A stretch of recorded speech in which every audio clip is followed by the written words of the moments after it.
This is Dr. Michael Belsky. Do you go by Michael? Sorry, I don't even know. Michael? Mike is fine. Okay. He is the rheumatologist at Billings Clinic who's presenting our Zoom educational meeting on polymyalgia, rheumatica, and giant cell arteritis. I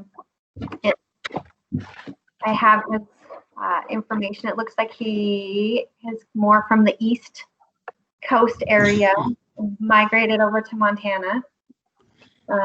Welcome to the cold. Thank you. And I'll let you take it from there.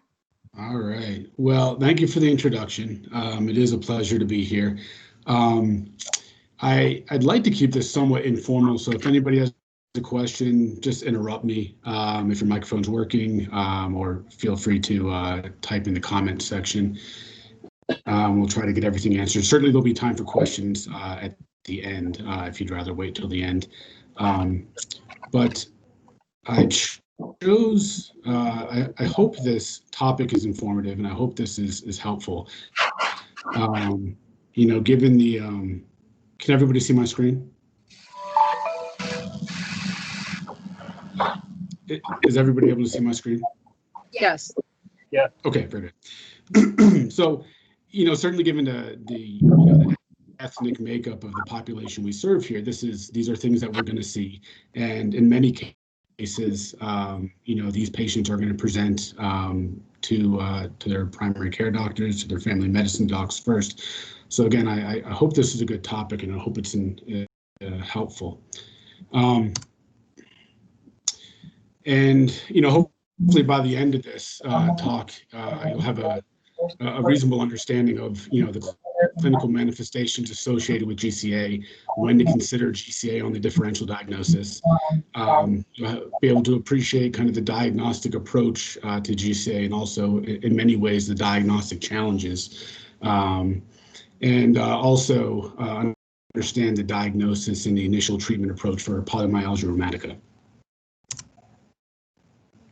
So, you know, the first couple of slides here are just a couple of really brief kind of general slides about vasculitis. Hoping to just kind of put this talk in GCA in a little bit of context here. So vasculitis, I mean, in general, it's a heterogeneous group of conditions characterized by inflammation of the vessel wall, resulting in narrowing or occlusion of the lumen, aneurysm formation, and ultimately impairment of the downstream organs. We, you know, we do categorize and classify vasculitides in a number of ways. Generally, though, we classify vasculitides by size of the blood vessel involved. So blood vessels are considered to be large, medium, or small, and, you know, vasculitis is classified according to the predominant size of the vessel involved. And hopefully this cartoon kind of you know, drives that home a little bit here. So, you know, you know, this is certainly not an exhaustive list of the different vasculitides, but it does list a number of some of the, you know, the more common, you know, primary or systemic vasculitides, and just gives you kind of a better sense, you know, not only which types of vessels are involved, but the size vessel that they tend to affect. So if you look up in the top right-hand corner, you know, that's where giant cell arteritis is. So again, you know, it's primarily a large and medium-sized arteritis. All right, so GCA. So GCA is the most common primary vasculitis. Again, as the last slide showed us, it's predominantly a large vessel vasculitis that affects the thoracic aorta and its branch vessels, especially the cranial arteries. The estimated annual incidence is about 2.4 to 32.8 cases per 100,000 people, and these rates are highest among white populations of Northern European descent, especially individuals of Scandinavian descent. So if you look at a you know, population study that was done here in the U.S. In Olmsted County, Minnesota, which has a very large population Caucasians of Northern European descent, they had an annual incidence of 20 cases per 100,000 people. So just to kind of give you a sense. And, Olmsted County's population is probably somewhat similar to the population we serve out here. This incidence increases progressively over the age of 50, and there's a slight female predominance, so about 2 to 3 to 1 female to male ratio. So, I debated on whether or not to actually keep this slide in. This ultimately what this busy slide shows is that we don't really know what causes GCA. So the pathogenesis is certainly incompletely understood. There seems to be some supportive evidence for, the role of kind of environmental, especially infectious agents as a possible trigger. We tend to see these, cyclic patterns of, annual incidence rates and seasonal variations. And again, that suggests at least a possibility of certain environmental, even infectious, etiologies. Without getting too kind of deep into the weeds here, the vessel adventitia, which is in GCA is where the inflammation starts before it kind of spreads transmurally, is rich in dendritic cells and macrophages. And, these immune cells can become activated through the interaction of their own toll-like receptors with pathogen-associated molecular patterns, or PAMPs, if we all remember that from medical school. And that interaction can, lead to the production of a number of pro-inflammatory cytokines, especially IL-1, IL-6, and T-cell activation. And we know that IL-1 and IL-6 are significantly expressed in active GCA, and T-cell activation certainly plays a role as well. So, some additional studies, have identified rather abundant, viral and bacterial DNA actually in the arterial wall of GCA patients. The problem is we haven't identified a unique pathogen, or a pathogen unique to GCA. I mean, some of these studies have identified chlamydia, parvovirus, Burkholderia. So, a pretty wide-ranging group of, infectious or pathogens. So we haven't really identified a unique one. So again, incompletely understood. So the pathology. So in terms of what we would see, for example, on a positive, temporal artery biopsy, or the biopsy or tissue sample of whatever other vessel was affected, is a transmural inflammatory infiltrate, predominantly made up of lymphocytes and macrophages.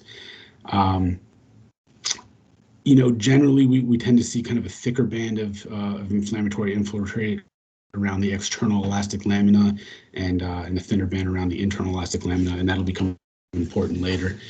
We see multinucleated giant cells and granulomas in about 75% of cases, hence giant cell arteritis. And rarely we can see intraluminal thrombosis. So this is kind of getting to more the meat of the presentation here. The clinical presentation can actually be quite variable. I mean, again, depending on kind of which vessels are affected, we can, not infrequently see some degree of constitutional symptoms present in a lot of cases, usually low-grade fevers, maybe some malaise. But in a minority of patients, we can see quite elevated temperatures, 39 to 40 degrees, and GCA is felt to be responsible for about 16% of cases of fever of unknown origin in patients over 65. Sometimes the constitutional symptoms can be the only clinical feature. When we see really significant constitutional symptoms, persistent high-grade fevers, significant weight loss, that's commonly associated with large vessel GCA, and we're going to get to that a little later.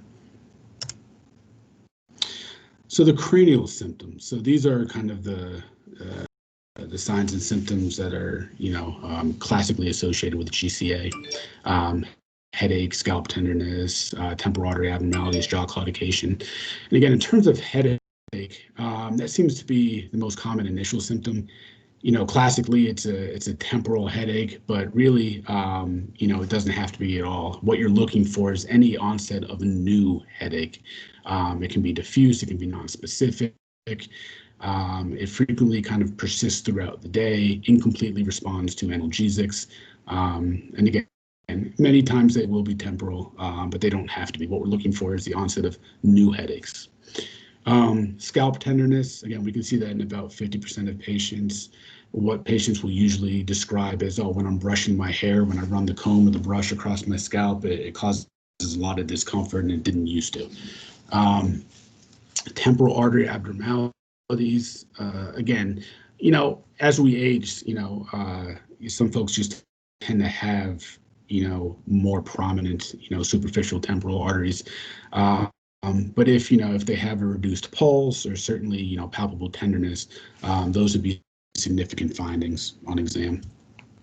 Jaw claudication. So we see that in about 50% of patients. And again, that's describing kind of mandibular pain, cramping, fatigue brought on by mastication, brought on by chewing, use of those muscles of mastication, and relieved by stopping. So this isn't persistent jaw pain. This isn't jaw pain at rest, so to speak. This is jaw pain that comes on and progresses shortly after, utilizing those muscles of mastication. And again, the thought is that, this is an ischemic event, and certainly whatever blood is able to get through to supply those muscles is enough to sustain them at rest. But once that demand goes up, and you have that mismatch where not enough, oxygenated blood is able to get through, the occlusion brought on by the vasculitis, that's when you get that claudication. Not pathognomonic for GCA, but certainly highly suggestive of it in the right clinical context. It can provide a lot of information. Jaw claudication is strongly associated with a positive temporal artery biopsy. And rarely we can see the muscles of the tongue and those involved in swallowing. But again, primarily the muscles of mastication. So the visual symptoms. So this is certainly the most feared consequence of GCA. Up to 15 to 20% of patients with GCA will ultimately go on to experience partial or complete vision loss. It's usually an early finding, sometimes the initial finding. And unfortunately, once it's there, it's rarely reversible. And, we're going to talk about treatment here shortly, but, the quickly, getting them on, glucocorticoids, again, isn't to reverse what's already been done, is to prevent further progression or involvement in the contralateral eye. Usually abrupt and painless. Again, unilateral vision loss is a strong risk factor for visual loss in the contralateral eye. And we can see this in upwards of 50% of the cases within a week or two if left untreated, if they're not started on steroids promptly. Sometimes we can see transient monocular vision loss, again, in a minority of patients, 10 to 15%. But again, if left untreated, about half of those cases will ultimately progress to permanent vision loss in that eye, and then potentially further vision loss in the contralateral eye. The visual loss we see in GCA is almost always due to what we call arteritic anterior ischemic optic neuropathy, or AION. And that's arteritic versus non-arteritic. So, so arteritic AION refers to vasculitis, again, inflammation in the walls of the blood vessels, usually in the posterior ciliary branches, which are the branches that supply the anterior optic nerve.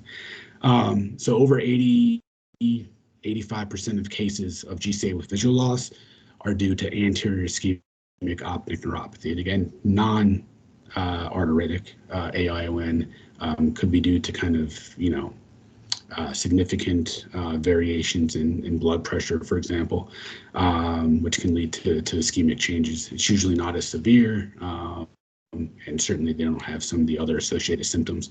But on fundoscopic exam, sometimes it can be a bit difficult to make that distinction between arteritic and non-arteritic AION. I said the arteritic AION was responsible for about 85% of the cases. The rest we can, see due to central retinal artery occlusion and less commonly posterior ischemic optic neuropathy. We can also sometimes see ophthalmoplegia and diplopia. Again, this is due to ischemia of the extraocular muscles. So just to kind of remind everybody of, the vasculature supplying the eye. This is certainly cross-section here. The optic nerve is in the middle in yellow. And again, we have the posterior ciliary arteries. There are multiple branching arteries off of the ophthalmic artery, and you can see supplying the anterior optic nerve. So basically, the carotid, the common carotid, the internal carotid, the ophthalmic artery, and then branching off the ophthalmic artery are the posterior ciliary arteries. You can also see branching off the ophthalmic artery is the central retinal artery. And again, remember, in about 10 to 15% of cases, a visual loss or visual changes in GCA can be due to central retinal artery occlusion.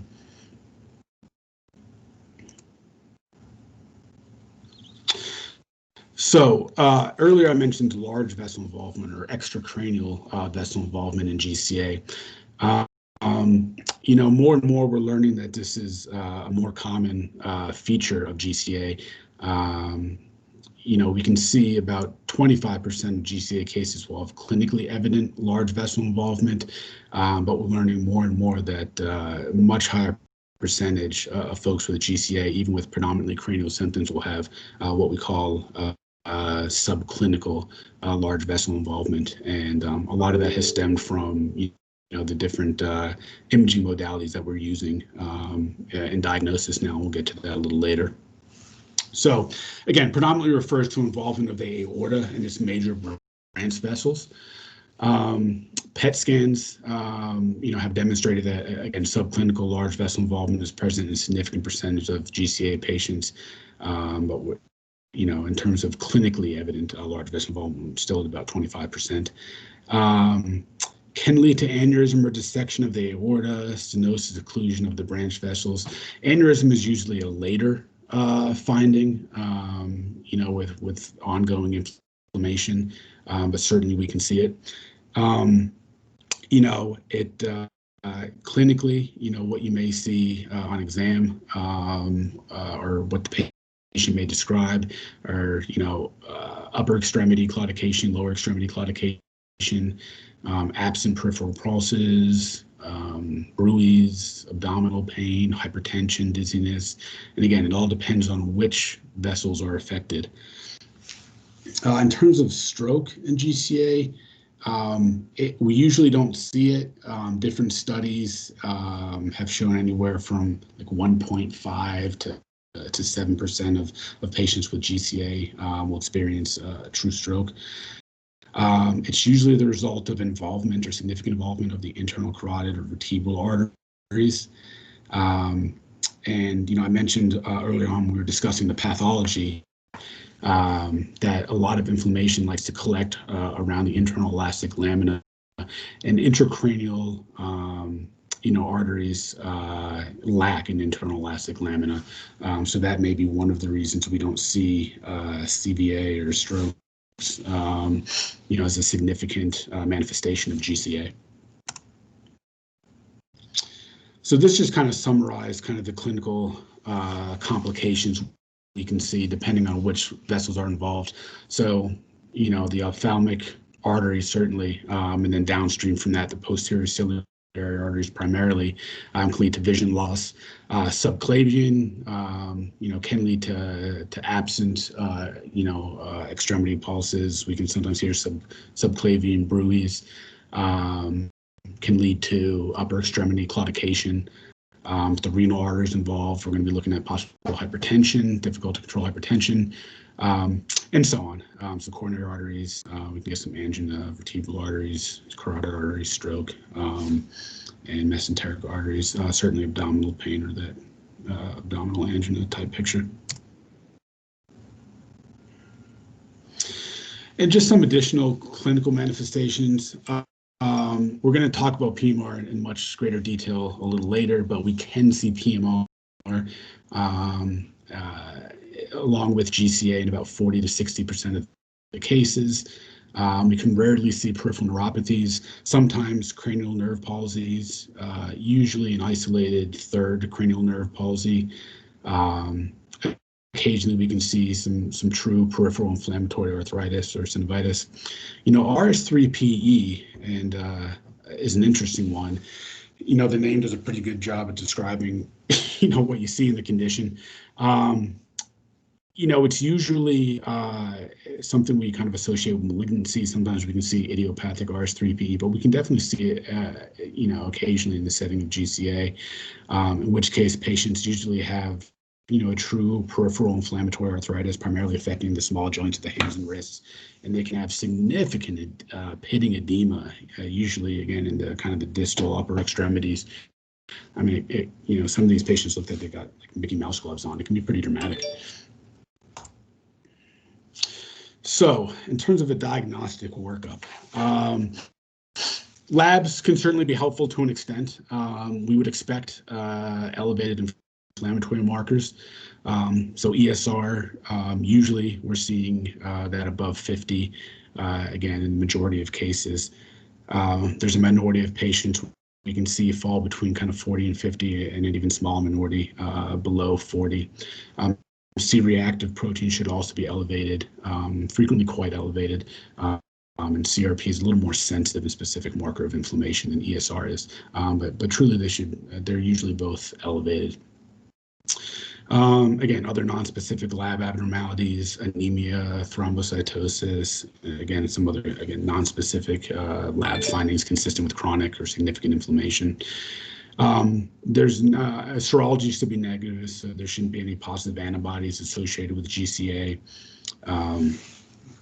Serum IL-6, I mentioned earlier that was kinds of pro-inflammatory cytokines that was significantly expressed in GCA. Again, we don't, it's not regularly available to check, but serum IL-6 may be the most sensitive marker. So temporal artery biopsies. Again, this remains the gold standard at this time for diagnosis. Due to the presence of skip lesions, which is to say that they're, even in a given length of a particular vessel or artery, the whole vessel will not be affected by inflammation.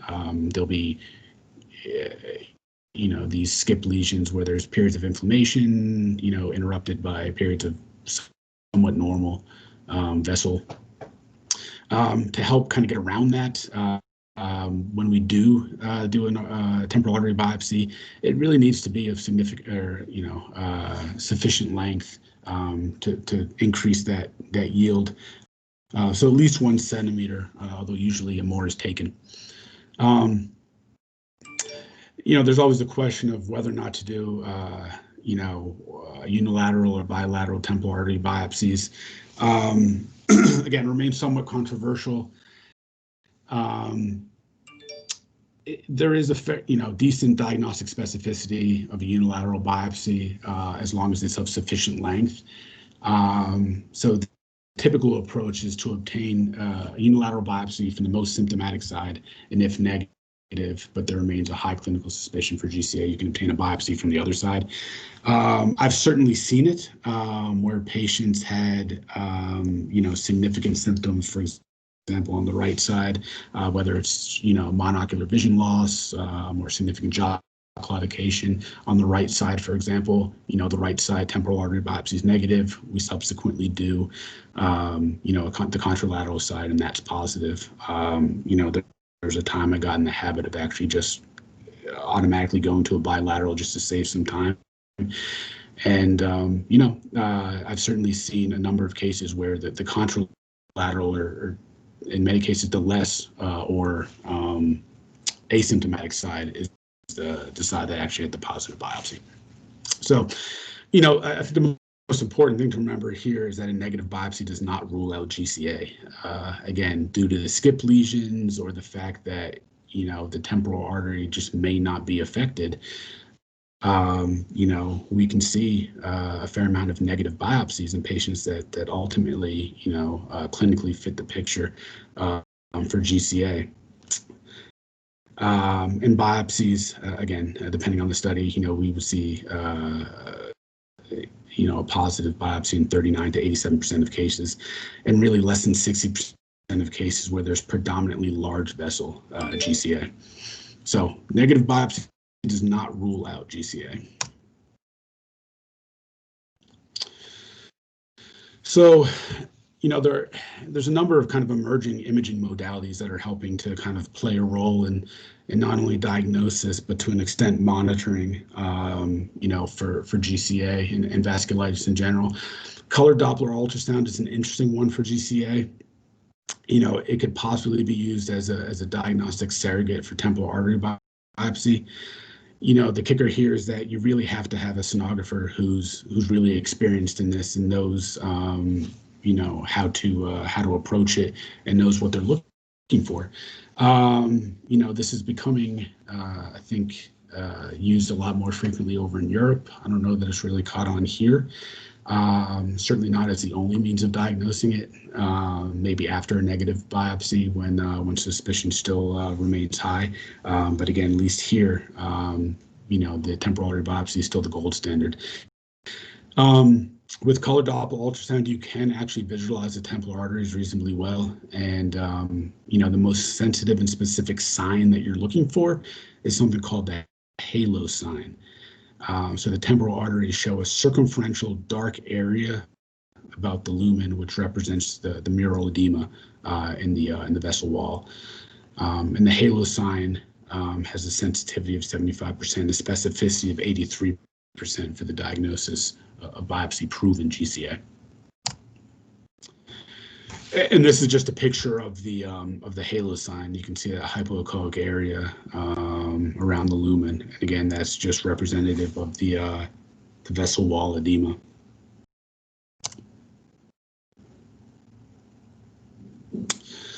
So, going back to the eyes, again, the thing we worry about the most here, our most feared consequence of GCA is visual loss. So certainly if there are any visual symptoms or that are thought to be attributable to GCA, it's reasonable to get ophthalmology involved pretty early, depending on how comfortable you are with your own fundoscopic exam skills. But fundoscopy can help differentiate, again, non-arteritic from arteritic AION. There are some findings there that can would help kind of push you one way or the other, but it's not perfect. In patients with vision loss from arteritic AION, fundoscopy will show signs of ischemic optic neuropathy, such as a swollen pale disc and blurred margins. Again, remember, there's a small minority of patients who have visual changes and visual loss due to posterior ischemic optic neuropathy. And in those cases, the optic nerve, at least acutely, will appear normal. With time, over a couple of weeks, that will change. Sometimes a relative afferent pupillary defect, or APD, can be a means of identifying optic nerve dysfunction.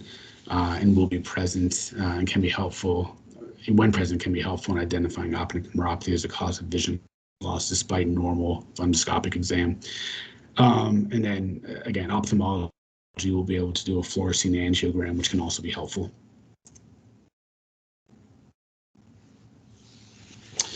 So, if the diagnostic evaluation, again, either via the gold standard of the temporal artery biopsy or kind of the emerging surrogate of color Doppler ultrasound is negative, but clinical suspicion remains high, you can assess for large vessel GCA. There are a number of imaging modalities we use in the evaluation of large vessel GCA, including, again, ultrasound, CT, CTA, MRI, MRA, and PET scans, as well as conventional angiography. So the earliest arterial change is that transmural edema, followed by subsequent luminal changes, the stenosis, the occlusion, and eventually sometimes aneurysm, again, late finding. So imaging modalities that can visualize the vessel wall are useful in early diagnosis: CT, MRI, ultrasound, and especially PET, although good luck getting that approved. Imaging modalities useful for evaluating luminal changes are better for the later stages of the disease. Again, that's your CT angio, your MRA, and your conventional angiography. CT and MRI can sometimes be combined with CT. With CTA and MRA to assess both the vessel wall inflammation and the luminal changes. It's important to note that treatment of the vasculitis and treatment of the acute inflammation will resolve the vessel wall inflammation, but the vessel wall thickening and therefore many of the luminal changes will persist. And we see this in up to 68% of cases, even a year out from initiation of treatment and presumably clinical remission. Again, those luminal changes may not be as pronounced. We've hopefully restored blood flow to downstream tissue, and there's no longer ischemic, but some degree of wall thickening and luminal changes frequently persists, which can make kind of monitoring and follow-up of these patients quite frustrating.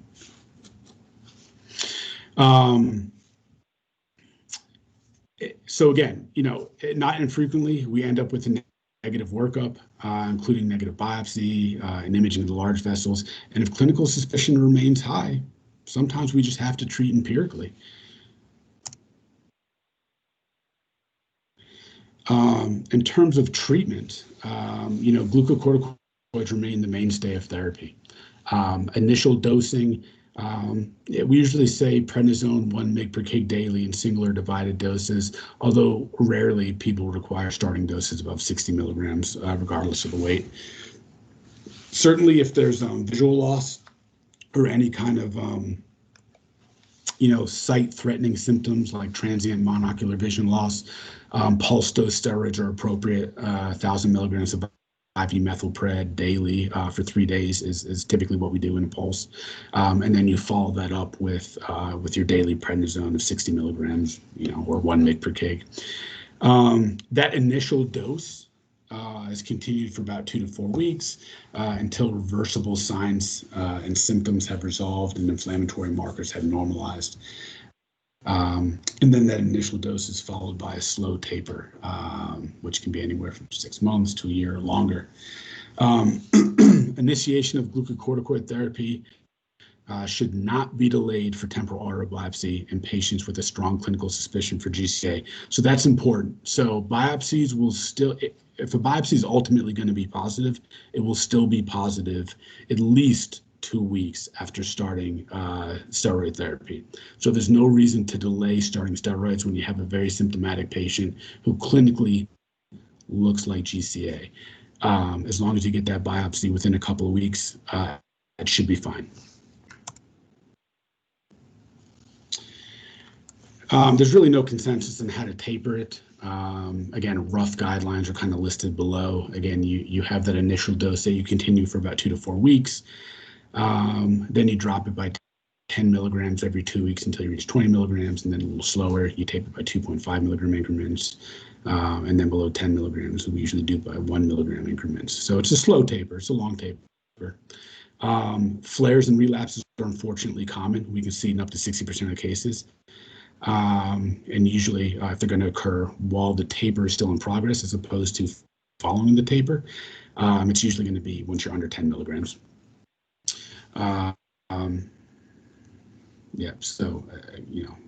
Just some prophylaxis here. Calcium, vitamin D supplementation should be given to all patients. And again, depending on some of the other comorbidities and risk factors of your patients, you can actually consider oral bisphosphonates for higher risk patients. So steroid sparing agent. So Actemra or tocilizumab, and again, this is a monoclonal antibody, directed against the IL-6 receptor. This is, pretty exciting. It's the first FDA-approved medication for the management of GCA. It was approved in 2017, again, for the induction of remission of GCA, along with glucocorticoids. And the GAIACTA trial it was largely approved based on the results of this trial. And, basically, patients were kind of randomized to 4 treatment arms. Tocilizumab weekly, plus a 26-week prednisone taper, tocilizumab every other week, plus a 26-week prednisone taper, and then weekly sub-Q placebo injections plus 26 versus 52-week prednisone taper. And then the primary outcome here was sustained remission at 52 weeks. Tocilizumab weekly, 56% of those patients achieved that primary endpoint. Every other week dosing, again, pretty close, 53%, and certainly stark contrast to the patients that were on placebo. You can see there 14% with the 26-week taper and 18% with the 52-week taper. So we also know that, flares occurred less frequency in the tocilizumab groups, and over the course of the 52 weeks, those taking tocilizumab, again, along with that prednisone taper, received about half of the cumulative steroid dose compared with the placebo groups, and therefore less serious adverse events. Following that prednisone taper, and again, a lot of these patients were able to get off of prednisone completely, in 6 months, you can continue monotherapy following the taper. The problem there is that we don't really know what the optimal duration is. Certainly, the study looked at a year versus treatment, so we typically continue for at least a year, but beyond that, we don't really know how long is appropriate. There's not kind of good data on that, and a lot of times once you take these patients off of tocilizumab monotherapy, we can see flares. Other steroid-sparing agents, methotrexate has historically been used the most. Again, it can be added to the steroid taper. It has been shown to decrease the risk of relapse. Whether or not it actually, lowers the cumulative steroid exposure is somewhat controversial. Efficacy is really only reported, after about 24 to 36 weeks of therapy. And some of these other, DMARDs have also have limited evidence, for their use. So PMR. So I apologize, in kind of interest of time, I'm kind of speeding up a little bit here. But polymyalgia rheumatica, again, so this is not a vasculitis, but its relationship to GCA kind of warrants discussion at the same time. We mentioned before, PMR is present about 40 to 60% of GCA cases. Clinical features of GCA will be present in about 16 to 21% of PMR cases. And again, now that we're using or utilizing some additional imaging modalities, especially PET, we've seen that subclinical vasculitis is actually much more common in what was previously considered a quote unquote pure PMR. Both occur almost exclusively in patients over 50 years of age, similar gender ratios. And again, similarly associated with increased levels of serum acute phase reactants, we would expect ESR and CRP to be elevated. And the symptoms associated with PMR are very responsive to glucocorticoids. So the hallmark of PMR is really pain and prolonged morning stiffness in the shoulder girdle, often with neck involvement. And we can also see in about 50% of those cases, hip girdle involvement. It's usually, symmetric, can be unilateral presentation, but again, quickly progresses to involve the contralateral side. These symptoms improve throughout the day, but frequently return at night. And and symptom onset can either be abrupt, but for some patients, it's more of a kind of an insidious, slower onset. In about 50% of these cases, we can see constitutional symptoms present: fatigue, fever, anorexia, stuff like that. So, I mean, what you're looking at is painful, limited, active range of motion, and to a lesser extent passive. But really, a lot of these patients, sometimes, can't even, abduct their shoulders to 90 degrees, and that may be the case for several hours before that stiffness, slowly resolves as they go throughout the day. There's no true muscle weakness. The movement is limited by pain. Occasionally, we can see some distal musculoskeletal manifestations. So a true peripheral inflammatory arthritis, again, usually affecting the MCPs in the hands, the wrists, occasionally the knees.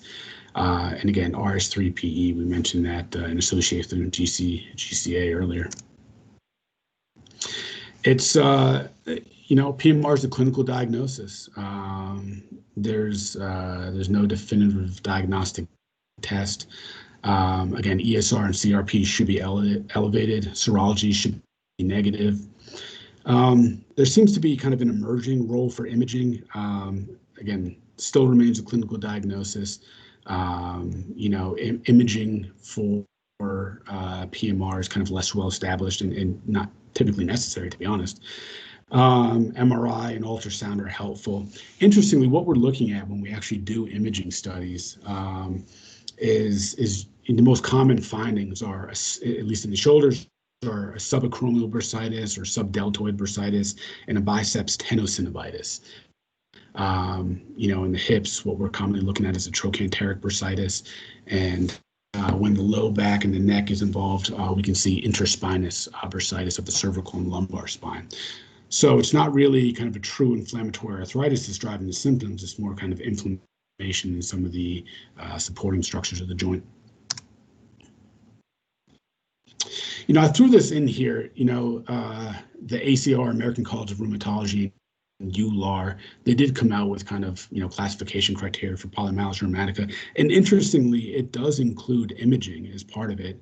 But there's clinical criteria, there's ultrasound criteria, and usually, you're looking for at least 4 or more points if you're just using clinical criteria. If you're using both ultrasound and clinical, if you have 5 or more points, you're looking at a sensitivity of 66% and a specificity of 81%.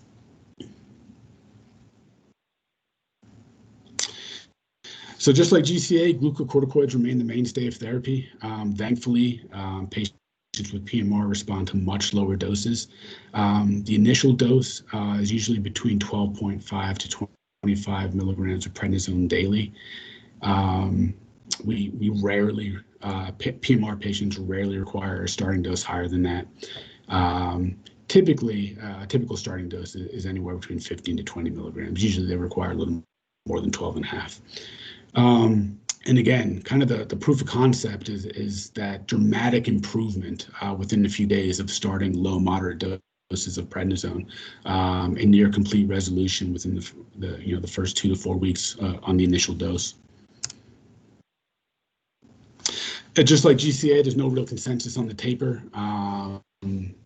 Dose reduction from the starting dose to 10 milligrams daily. You usually try to achieve that within the first 8 weeks. And you can make dose reductions by 2.5 milligrams every couple of weeks. Tapering below 10 milligrams usually occurs in 1 milligram increments every 2 to 4 weeks. It's not a very sophisticated process. If you flare, and patients frequently do, then you return to the last effective dose. You usually remain there for a month. As long as the acute clinical symptoms have resolved and inflammatory markers have normalized, you restart the taper. And for example, if you were below 10 milligrams during the flare and you were tapering by 1 milligram increments and you were doing 2 every 2 weeks for a dose reduction, when you restart the taper, you'll do it a little longer, every 3 to 4 weeks. But unfortunately, relapses and flares during the tapering process are common. Sometimes if we really can't get patients off of prednisone, or if they're having kind of significant side effects to prednisone and just don't tolerate it, you know, we can add some methotrexate. So I know I went a little quick there at the end, so I apologize. But are there any questions? I know that I had one about the labs and something about ordering for referral. We are right at time, so I want to be cognizant of that. My question can certainly wait if there's someone else that would like to jump in.